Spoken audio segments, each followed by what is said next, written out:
What are we expecting now moving forward with this Angels team and new manager, Brad Osmus?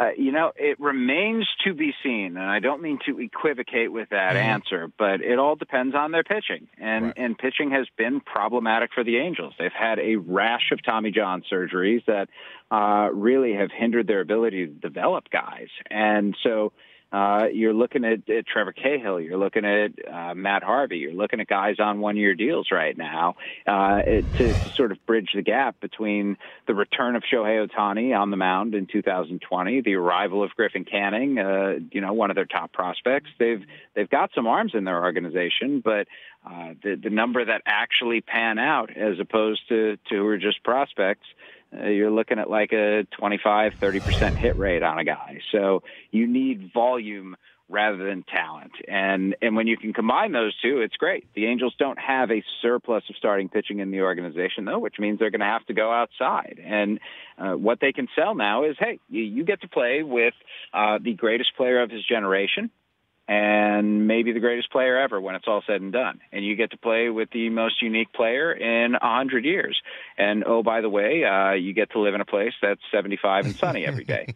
So, selling the Angels is not a very difficult thing to do. But their lack of recent track record of winning is problematic for guys. When you go somewhere in free agency, you want one of two things. You want to win or you want to get paid. And a lot of guys, especially the best ones, can get both. So the Angels are going to need to step up and continue filling that payroll with quality players, because what they've got right now is not yet enough. Well, with the details of this contract, obviously the big question will be no trade clause, no opt-outs. Is any of that fine language within this contract that Mike Trout possibly could be in another uniform outside of the Angels maybe 10 years down the road? The only way Mike Trout will be in another uniform is if he chooses, because there are no opt-outs and he has a no-trade clause. So he controls his destiny. And like Bryce Harper, all he wanted to do was stay in one place. And Los Angeles, Orange County is that place for him.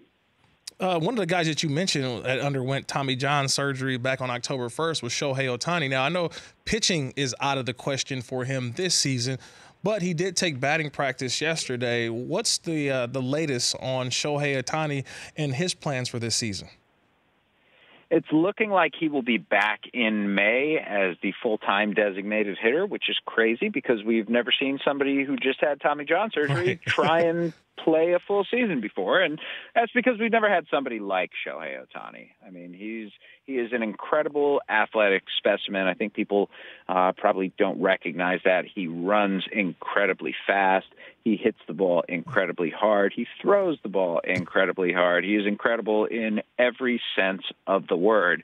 But it's going to be a really interesting story this year, I think, to see just how well he can produce from that DH role in a near full season of at-bats when he gets back in May. Yeah, the reigning AL Rookie of the Year. Obviously, you mentioned there still needs to be deals done for this Angels team, possibly, whether it's the pitching, like you mentioned. They're going to have the hitting, they believe. But with some big names still out there in free agency, do you see the Angels possibly making a run at Craig Kimbrell or Dallas Keuchel? Look, the Angels don't have a clear-cut closer at this point. The Angels don't have a clear-cut number one type starter at this point. I don't think Dallas Keuchel's a one, but he's certainly a guy who would start opening day for them. Craig Kimbrell very easily would be their closer. But at the same time, just because you're spending money on Mike Trout now doesn't mean that you suddenly want to go out and rush the free agent market and try to win this year. You know, they signed him, or they're going to sign him once this deal gets finalized, for 12 years. And so to go out and do something right now just for the sake of trying to win this year, I think would probably be an ill-advised move. But look, it all depends on the price. I mean, Craig Kimbrell's price has dropped. Dallas Keuchel's price has dropped. And if they drop into the range where the Angels feel comfortable dishing out that money, I would expect them to do so. It's just not there yet. Jeff Passan, ESPN MLB insider.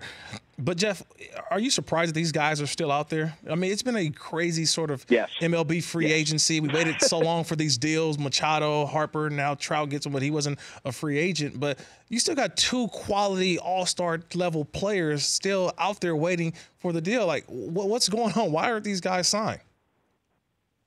I think both of them started off with very large asks, and they just waited there on the market because they felt like the market was going to come to them. It has not. And that's where you have to recalibrate your expectations if you are Craig Kimbrel or Dallas Keuchel. And I think they're in the midst of doing that at this point. But opening day is 10 days away. Like, neither of them is going to be ready for the beginning of the season. I mean, especially Dallas Keuchel. The likelihood is, at this point, he's probably not going to be ready till mid to late April.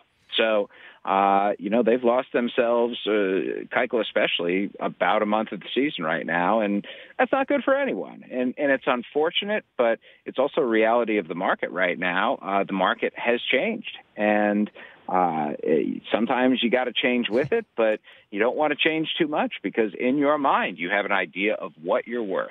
And as long as people are offering you less than that, there's going to be an enormous reticence to accept it because you feel like nothing's changed, at least with you personally, from the end of last season to the beginning of this year. The Rich Eisen Show, weekdays at noon Eastern on Audience.